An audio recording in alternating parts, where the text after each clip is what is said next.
usually when we talk about like getting a medical diagnosis, there's this really comforting expectation of precision, you know. Absolutely. Like you break your arm, you go to the hospital, they take an x-ray and boom, it shows that that jagged, undeniable white line. Right, there's no ambiguity there. Exactly. The doctor just points to the film and says, there it is, that's your problem. It's clean, it's binary, and honestly, it's deeply reassuring because we desperately want the world to just be, well, visible and easily categorized. We crave that definitive proof. I mean, when a system is broken down into its fundamental parts, we want those parts to make logical, mechanical sense. We want to actually see the gears turning. Right. But then you step into fields like, say, neurodevelopment or complex trauma, and suddenly that pristine X-ray machine is just totally useless. Yeah, you're looking at a diagnostic landscape that is incredibly murky at that point. Exactly. Symptoms overlap. Yeah. The root causes are totally invisible, and the rules, they just seem to change depending on who you're looking at. Yeah. It's so frustrating. It's a completely different paradigm. It is. And the funny thing is, you sitting there listening to this deep dive right now, you probably expect the world of fundamental physics to be like that clean, broken arm X-ray. Most people do, yeah. I mean, I certainly grew up thinking it was. We're taught in high school that physics is like the ultimate exact science. It's the bedrock of reality. Right, the absolute foundation. But when you actually push past those high school textbooks Yeah. and you look really closely at the very foundation of how our universe works, it actually looks shockingly like that murky diagnostic landscape. It really does. I mean, the deeper you go into the standard model of particle physics, the more you realize it's less of a pristine, unified theory and more of a heavily patched quilt. A heavily patched quilt. That is a great way to put it. Yeah, physicists actually refer to it as the problem of free parameters. Okay, what does that mean exactly? Right. Free parameters. Well, basically, we have this massive list of fundamental constants. Things like the fine structure constant, Planck's constant, the mass of an electron, the speed of light. The gravitational constant. Exactly. And we rely on them to calculate literally everything. I mean, from the orbit of planets around the sun down to the microscopic architecture of the chip in your phone. Right. Yet in standard physics, they seem completely independent of each other. Totally independent. It's kind of like opening a toolbox and finding a hammer, a highly calibrated laser thermometer, a rusty wrench, and like a piece of string. That's exactly what it's like. They're all in the same box, Yeah. which is our universe, obviously, but they do not look like they were made in the same factory at all. No, not even slightly. They're just a bunch of random numbers that just happen to be what they are. Like, theoretical physicists can't actually tell you why the electron weighs what it does. No, they can't. They just, they measure it in a lab, write the number down, and plug it into the equations. We basically treat these constants as empirical givens. We just accept them as the brute facts of nature. Which is kind of wild when you think about it. It is. And for decades, the holy grail of physics has been to find a deeper underlying theory. A real reason why the toolbox has exactly those tools. Because intellectually, it is just very unsatisfying to shrug and say, well, the universe just happens to be tuned this way by pure coincidence. Yeah, nobody likes the it is what it is answer in science. Right. So today, we are looking at a radically different proposal.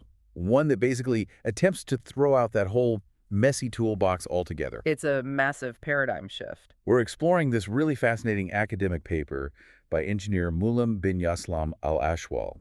It's titled The Electromagnetic Structure of the Ozoomechanical Model. And it is incredibly dense, but so rewarding once you unpack it. Yes. This paper presents a unified mathematical framework. Right. It basically attempts to derive all these disparate atomic and electromagnetic constants from a single root. A single master constant. Right. The author calls it the ozoomechanical coupling constant. Right. And they denote it mathematically as G sub m. G sub m, yeah. Okay, let's unpack this. Because if this framework actually holds up, we are talking about a monumental shift in how we understand reality itself. A shift that essentially suggests atomic structure and electromagnetism aren't, separate phenomena that just happen to interact on the stage of the universe.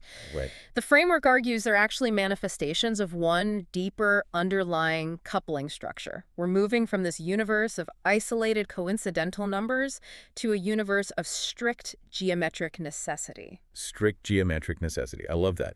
So to understand how all these different random constants could possibly be connected, we first have to sort of meet the master key that this paper is proposing. Exactly. And we really need to do it without getting completely lost in a sea of abstract math for the sake of everyone listening. I will do my best to keep us grounded. Awesome. So where does the author establish this key? Right at the beginning, postulate 1 of the paper introduces the Ozoomechanical coupling constant, G sub m. And the paper proposes a specific, highly precise numerical value for this constant.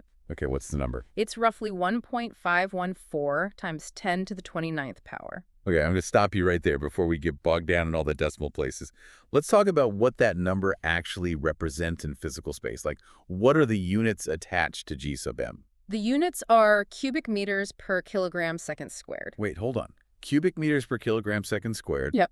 I mean, I remember just enough college physics to know that those are the exact same units as Newton's gravitational constant, big G. They are the exact same units. You're completely right. Wow, okay. But the scale is wildly, wildly different. Also, Well, Newton's gravitational constant is incredibly weak. It's on the order of 10 to the negative 11. okay. But this proposed constant, G sub m, is on the order of 10 to the positive 29th. It is staggeringly massive in comparison. So we are dealing with a coupling constant that behaves dimensionally exactly like gravity interacting with mass and space and time. But it operates at a strength that just completely dwarfs gravity. Precisely. It's interacting at the quantum level with immense strength. It feels almost like a master gear ratio in an engine. Oh, that's a good analogy. Right. Like, imagine you open the hood of a car and you see all these belts and wheels spinning at all different speeds in totally different directions. Right, and to an outside observer, they all look completely independent. Exactly. But if you dig deep enough into the transmission, you find one central drive shaft, one master gear ratio that fundamentally locks the movement of every single component together. Yeah. And G sub m is being proposed as that central drive shaft for the atom. That analogy translates perfectly, actually, to postulate 3 of the paper, which introduces the real cornerstone equation of this entire framework. Okay, lay it on me. The author calls it the central ozoomechanical relation. It's essentially a 3-part equivalence that links the 3 major domains of physics. Okay, let's lay out those 3 parts slowly, because this really is the heartbeat of the whole paper. Absolutely. So the relation states that G sub m multiplied by the mass of a proton m sub p and the mass of an electron m sub e. Okay, that's part 1. Right. That is mathematically equal to the fine structure constant, alpha times the reduced Planck constant, h bar times the speed of light, c. Part 2. And that entire second part is equal to a third part, the Coulomb constant, k, times the elementary electric charge squared, e squared. Okay, I really need to play the skeptic here for a second, because slapping equal signs between those 3 specific groupings is incredibly bold. It's audacious, yes. Let's look at that first island of the equation again. G sub m times the mass of a proton times the mass of an electron. Right. So we have our new master gear, G sub m, multiplying the 2 fundamental masses of the atom. This describes like a purely mass-based structural interaction. Exactly. It's the physical mechanical coupling between the heavy center of the atom, the proton, and the light perimeter, the electron. Right. Then we cross the first equal sign. And suddenly, we are thrown into the realm of quantum mechanics and relativity. Completely different territory. Yeah. We have alpha, h bar, and c. The fine structure constant, the reduced Planck constant, which governs, the fuzziness of the quantum scale, and the speed of light, which is the absolute speed limit of the universe. Right. That's the quantum relativistic domain. Then we cross the second equal sign, and we land in the domain of pure electromagnetism. Yep. The Coulomb constant, which dictates how strongly electric charges repel or attract, multiplied by the square of the fundamental electric charge. You can't just casually connect those domains. I mean, we teach these concepts in entirely different semesters of a physics degree for a reason. We do, yeah. Mechanics, quantum theory, and electromagnetism have historically spoken totally different mathematical languages. And yet, this central relation is basically insisting that the mere physical interaction of a proton's mass and an electron's mass, modulated by this G sub m constant, is directly, mechanically generating the fundamental forces of light and electromagnetism. It's wild. It completely challenges the boundaries we've artificially constructed to understand the universe. It does. The framework suggests those boundaries don't actually exist in nature. The interaction of the masses is the electromagnetic force, just expressed through a different mathematical lens. Okay, I hear you. A beautiful theory is great, but physics demands proof. Always. If we have this master gear ratio, the central relation, it has to actually solve a problem standard physics cannot solve. Exactly. It needs to be testable. So let's test it against one of the most notoriously frustrating numbers in the history of science. The fine structure constant, alpha. Oh, alpha. Alpha is arguably the most famous dimensionless number in all of physics. Give us the quick rundown on what it is. It's roughly equal to 1 over 137, or about 0.007297, and it characterizes the exact strength of the electromagnetic interaction between elementary charged particles. I really want to emphasize how much physicists agonize over this specific number. Oh, they lose sleep over it. Richard Feynman, who's, one of the greatest minds of the 20th century, famously said that alpha is a magic number that comes to us with absolutely no understanding. He did. He literally advised physicists to put a sign up in their offices that just says 137 to constantly remind them of how much they do not know. Which is so funny. But why was Feynman so frustrated by it? His frustration stemmed from the fact that if alpha were even slightly different, if it were 1 over 136 or 1 over 138 stars wouldn't be able to produce carbon. Wow. Yeah. The complex chemistry required for life would totally fall apart. The universe as we know it simply wouldn't exist. It's the ultimate Goldilocks number. Not too strong, not too weak. But as the author points out in section 13 of the paper, which is the part that compares the standard model directly to the Ozoomechanical model, standard physics treats alpha as a fundamental standalone constant. Right. We can't derive it from first You principles. just have to measure it empirically. We use Yeah. lasers and magnetic traps, and we just shrug our shoulders and accept that the universe rolled the dice and landed on 137. But the Ozoomechanical model rejects that premise entirely. It states that alpha is absolutely not a roll of the dice. It can be mathematically derived. Okay. Walk us through it. How does it derive 137? Theorem 3.1 takes that central relation we just broke down, specifically the first half, where G sub m times the masses equals alpha times h bar times c, and it just uses basic algebra to isolate alpha. So you just divide both sides by the reduced Planck constant and the speed of light. Exactly, leaving you with a clean equation. Mhm. Alpha equals G sub m times the mass of the electron times the mass of the proton, all divided by h bar times c. Okay, let me stop you there. I'm looking at this algebraically, and I gotta be honest, a massive red flag is going up for me. Oh, what's the red flag? Alpha is a dimensionless constant, right? It's a pure ratio. Yes, it is. It has no units, no meters, no kilograms, no seconds. It's just a raw number.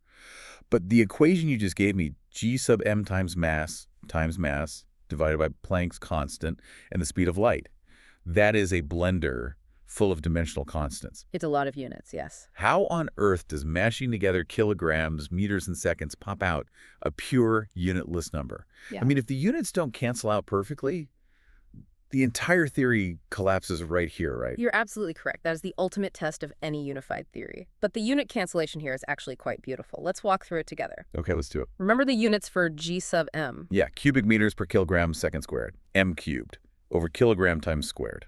Perfect. Now, you multiply that by the mass of the proton and the mass of the electron. That gives you kilograms squared on top. Okay. The single kilogram in the denominator of G sub m cancels out one of those, leaving you with the numerator, kilograms times cubic meters per second squared. Okay, I'm tracking. So the top of the fraction is basically just kg times m cubed divided by s squared. Exactly. Now let's look at the denominator of the equation. H bar times c. Okay. The reduced Planck constant h bar is a measure of action. Its standard units are joules times seconds. But if you break that down into base units, it's kilograms times square meters per second. Right, because a joule is a kilogram meter squared per second squared, and multiplying by seconds cancels one out. Got it. Hey, and then we multiply that by c, the speed of light, which is just meters per second. Okay, so let's multiply those. The meters squared from h bar times the meters from light becomes cubic meters. Right. And the seconds in the denominator becomes seconds squared. So the bottom becomes kilograms times cubic meters per second squared. Look at that. Wait, the top is kilojoule m cubed per second squared, and the bottom is kilojoule m cubed per second squared. They cancel out completely. Oh, You're left with exactly one, a pure dimensionless ratio. That is incredibly satisfying.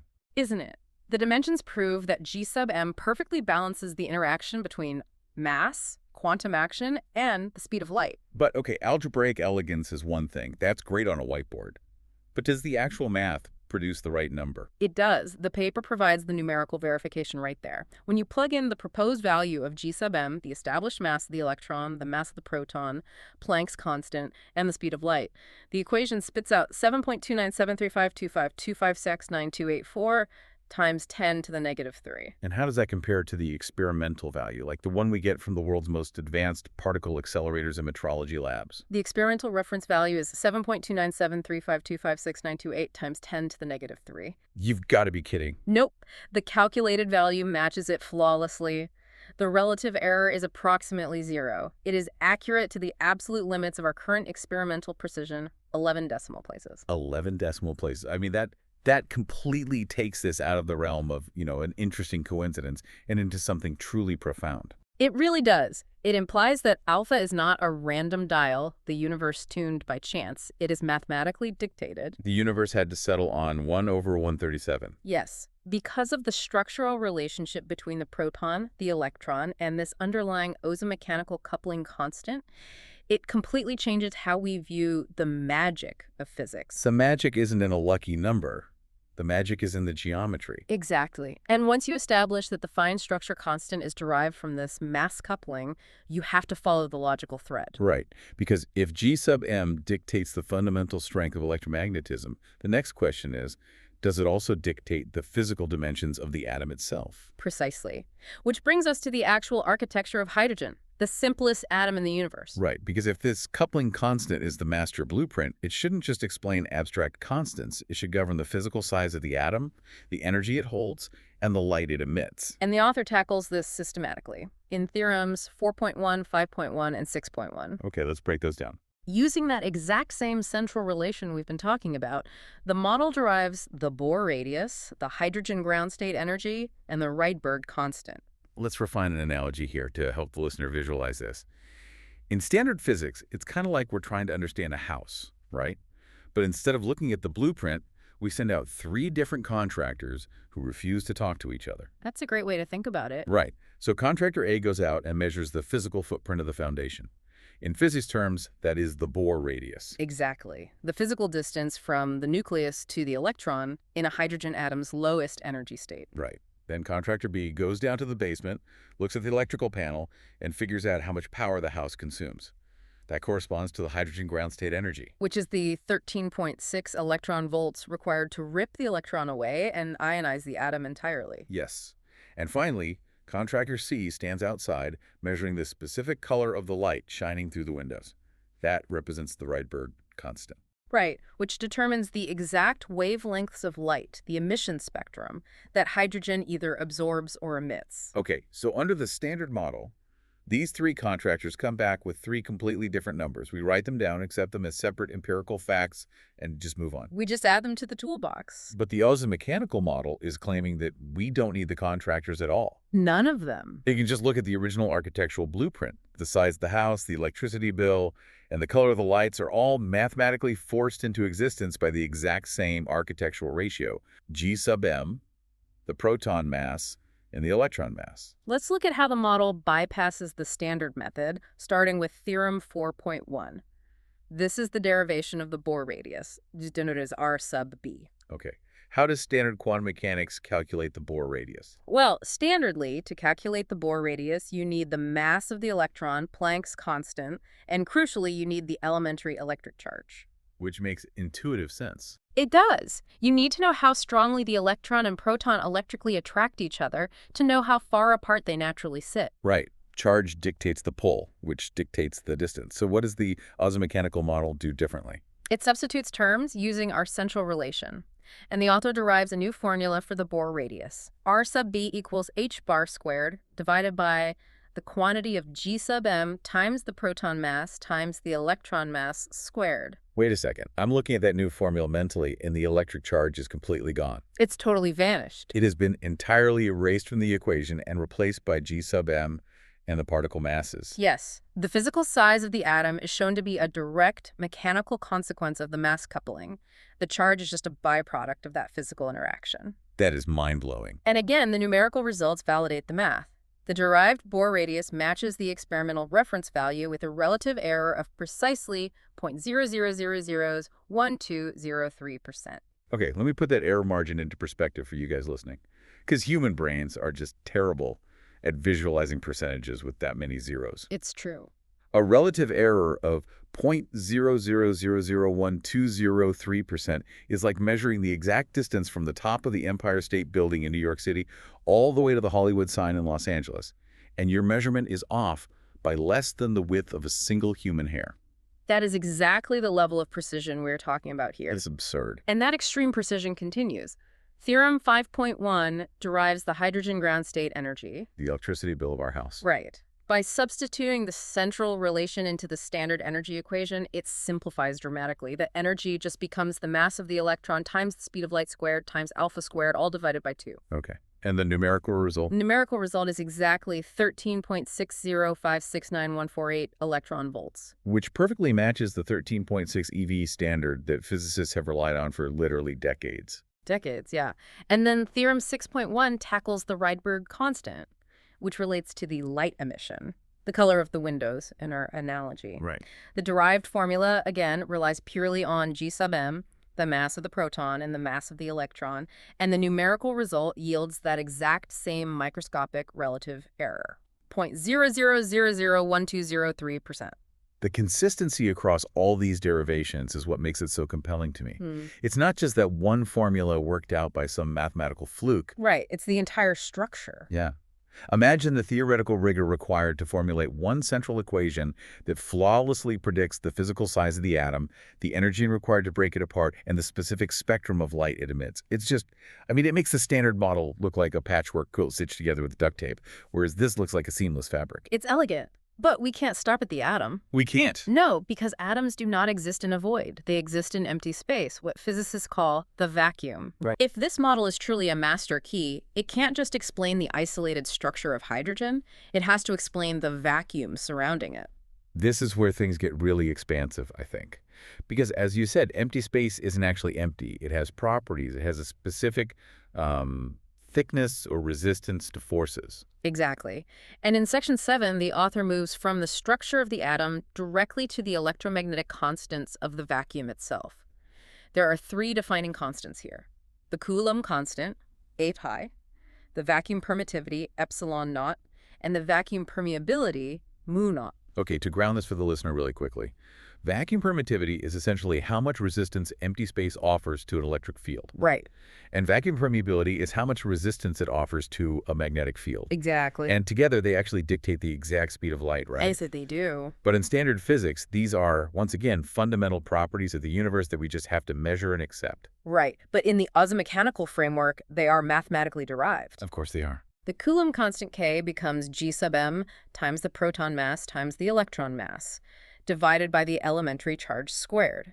Okay. Vacuum permittivity becomes the charge squared divided by 4 pi G sub m, the proton mass and the electron mass. Tracking. And vacuum permeability becomes 4 pi times G sub m, the proton mass and the electron mass, all divided by the charge squared and the speed of light squared. Wait, I'm noticing a pattern here. Every single one of those vacuum derivations features the exact same trio of variables in either the numerator or the denominator. It's the trio. G sub m, the mass of the proton, and the mass of the electron. Bingo. It's like they're this inseparable chord being played on a piano, and depending on how you strike the keys, you get permittivity or you get permeability. That is a brilliant way to phrase it. And the author absolutely recognizes the recurrence of that chord. In Theorem 11, they formalize it to simplify the entire framework. Oh, so? They define a new term, lambda sub O. And lambda sub O is simply set equal to G sub m times m sub p times m sub e. They call this the fundamental ozoomechanical coupling quantity. So it basically acts as a mathematical shorthand.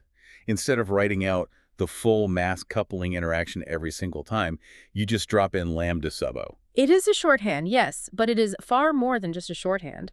Theorem 11 proves a really profound conceptual point. Which is? If you accept this single coupling quantity, lambda sub O, then every single electromagnetic quantity we've discussed today, from the fine structure constant to the resistance of the vacuum, suddenly becomes a simple function of just 5 basic things. 5 things. Just 5. Lambda sub O, the proton mass, the electron mass, the elementary charge, and the speed of light. Yeah. That's it. Wow. I mean, that drastically reduces the number of moving parts in the universe's rule book. We don't need a toolbox with 20 different fundamental constants. We just need this one core mechanical interaction playing out across different scales. Exactly, and it truly scales up. The framework doesn't break down when we move from theoretical vacuums to macroscopic real-world applications. Right. Section 10 of the paper actually applies this model to quantum metrology constants. Oh, I am really glad you brought this up, because metrology is the bridge between, theoretical physics scribbled on a blackboard and the actual technology we use every single day. It absolutely is. We are talking about the Josephson constant and the von Klitzing constant. And let's slow down here, because for anyone who isn't working in a high-level metrology lab, those names probably sound like obscure trivia, but they literally dictate the modern world. They do. Let's take the von Klitzing constant. R sub k Klaus von Klitzing discovered the quantum Hall effect back in 1980, which actually won him the Nobel Prize. Right. He found that at extremely low temperatures and extremely high magnetic fields, electrical resistance does not increase smoothly. It jumps in precise quantized steps. And the von Klitzing constant is the fundamental unit of that resistance. And what that means for, say, an electrical engineer designing the circuit board for your laptop or your smartphone is that they have a universal standard for the ohm. Yeah. Before von Klitzing, a 1-ohm resistor in a lab in Tokyo might be slightly fractionally different from a 1-ohm resistor in a lab in New York because they were based on physical artifacts. Now, resistance is anchored to the fundamental fabric of quantum mechanics. It's perfectly standardized. And the exact same thing goes for the Josephson constant, K sub j, which relies on the Josephson effect, that superconducting electrons tunneling through a barrier. And that gives us the ultimate, perfectly precise standard for the electrical volt, right? Yes. So these two constants give us the perfect volt and the perfect ohm. Now, standard physics derives them using the electric charge and Planck's constant. How does the Ozo-mechanical model handle them? It derives both of them using the exact same central relation we've been talking about. Unbelievable. The Josephson constant is derived as the square root of 2 times g sub m times the proton mass times the electron mass, all divided by mu naught times h bar cubed times c. Okay. And the von Klitzing constant is derived as mu naught times c times h bar divided by 2 times g sub m times the proton mass times the electron mass. And the electric charge is gone again. Completely replaced by the mass coupling cord. It's just wild. Yeah. And the paper also successfully derives the Bohr magneton and the nuclear magneton, right? Yeah. Which describe the magnetic spin of single electrons and protons. It does. Think about the massive span of reality this covers. From the microscopic magnetic spin of a single subatomic particle to the exact measurement of electrical resistance in a macroscale circuit board. Yeah. All of it is mathematically tethered to this single ozo-mechanical coupling constant. This forces us to ask the ultimate question.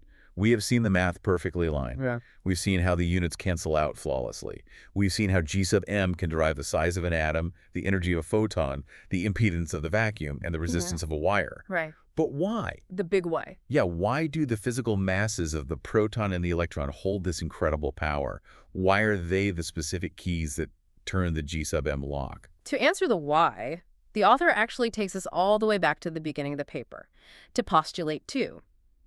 And then expands on it in section 14 with what can really only be described as a geometric revelation. Okay, I have to be honest. When I first read the phrase geometric revelation in the paper, my skeptical alarm bells went off big time. That's fair. Because in theoretical physics, when people start talking about pure geometry solving everything, it can sometimes veer into numerology. Yeah. Yeah. Just mashing numbers together until they look pretty on a page. How does the author actually prove this is rooted in physical reality? By introducing a physical anchor, postulate 2 introduces the ozo-mechanical reference mass, denoted as m sub m. Okay. And theorem 14.1 proves its exact mathematical relationship to the proton and electron.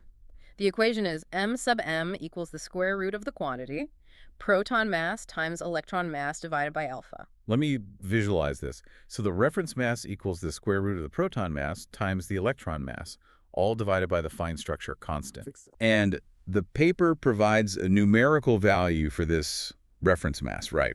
It's roughly 4.569 times 10 to the negative 28 kilograms. Yeah. But the number itself isn't the revelation, is it? It's what the number physically represents. Precisely. The physical interpretation of this equation is what grounds the entire theory.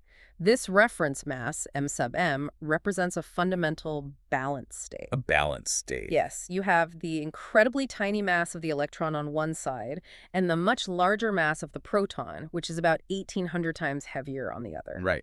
The reference mass is the perfect geometric fulcrum point between them. Oh, like a seesaw. Yes, exactly like a seesaw. If you have a bowling ball on one end of a seesaw and a marble on the other, you can't put the fulcrum in the dead center. The seesaw will just slam to the ground on the bowling ball's side. Right, you have to slide the fulcrum way over toward the bowling ball to achieve perfect equilibrium. And m sub m is that exact geometric balance point for the atom. Yes, and here is where the math performs a genuine magic trick. Okay, let's hear it. If we take that balance state equation, m sub m equals the square root of m sub p times m sub e over alpha, and we just rearrange the variables algebraically to solve for alpha instead, what do we get? Let me do the mental algebra here. So you square both sides to get rid of the square root. So you have m sub m squared equals m sub e times m sub e over alpha. Correct. Then you multiply by alpha to get it out of the denominator and divide by m sub m squared. Yeah. So you get alpha equals the mass of the proton times the mass of the electron divided by the reference mass squared. That is the equation. Alpha equals the product of the fundamental masses divided by the square of the balance state. I need to pause for a second and make sure the weight of this really hits home for the listener. Yeah. Because this is the ultimate aha moment of the whole paper. It really is the crown jewel. We started this deep dive talking about Feynman's magic number, 1 over 137. The number that dictates all of chemistry, light, and the possibility of life itself. The number standard physics says is just a random coincidence. Does this geometric equation mean that the fine structure constant is literally just the geometric ratio of the proton's mass and the electron's mass? Yeah. Perfectly balanced against this new central reference mass. Yes. That is exactly what it proves. Wow. Alpha emerges directly from the fundamental geometric relationship between the physical masses of the particles themselves. It is not an independent dial that got turned by chance. It is a structural necessity of the masses existing in equilibrium. That is just breathtaking. Yeah. It's like looking at a grand cathedral. Standard physics looks at the cathedral and says, well, the height of the spire is 100 feet, and the width of the nave is 50 feet. Those are just two independent facts we measured with our tape measure. Right. But the Ozoomechanical model looks at that exact same cathedral and says, no, the width is 50 feet, because a fundamental architectural ratio of the building requires the width to be exactly half the height. Yes. The geometry dictates the reality. It validates an intuition that so many theoretical physicists have chased for a century. The idea that mass, space, and electromagnetism must be deeply intertwined at their roots. And section 15 of the paper, the physical interpretation, states this explicitly. The Ozoomechanical framework suggests that atomic structure and electromagnetism are not separate forces that just happen to share the space inside an atom. Right. They are born from the exact same mathematical parent. They are dual expressions of a single, deeper coupling structure. Which brings us to a grand synthesis of our whole journey today. We started by looking at standard physics, like a murky diagnostic landscape, a messy toolbox full of independent, seemingly random constants. We had alpha, we had the Bohr radius, we had vacuum permittivity, the von Klitzing constant. All these loose pieces. Yeah. And we saw how engineer Moulin-Binyas-Lamel-Lachwal's framework collapses that massive list down. By introducing one master key, the Ozoomechanical coupling constant, G sub m, and one central relation, the model theoretically derives them all. And the numerical verifications the author provides, with relative errors at or near absolute zero, make a highly compelling case that this is not just algebraic sleight of hand. It genuinely reflects a physical reality. From the physical dimensions of a hydrogen atom to the permeability of the empty space it floats in, it is an incredibly elegant, mathematically rigorous attempt to clean up the X-ray of the universe. It really makes you look at the world around you differently. It does. Which leaves me with a final thought I want you, the listener, to sort of mull over as you go about your day. If this framework holds true, if the physical heavy masses of the proton and the electron are mathematically, geometrically bound to the very fabric of electromagnetism and light, then perhaps mass and light aren't just separate actors performing on the stage of the universe. Oh, that's interesting. Perhaps they are the actual threads weaving the stage together. It's a profound perspective shift. It forces us to ask what else we might be misunderstanding by looking at the pieces instead of the whole. Exactly. It makes you wonder, what other fundamental mysteries of the universe might just be geometric illusions? What other random, frustrating constants are just waiting for the right master key to unlock them and show us how they fit perfectly into the blueprint? There's so much left to discover. There always is.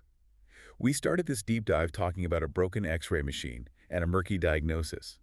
But maybe the universe's machine was never broken at all. Maybe we just didn't know how to read the film. Thank you for joining us on this deep dive into the ozoomechanical model. Keep questioning, keep looking for the hidden geometry behind the chaos, and we'll see you next time as we continue to explore the code of the universe.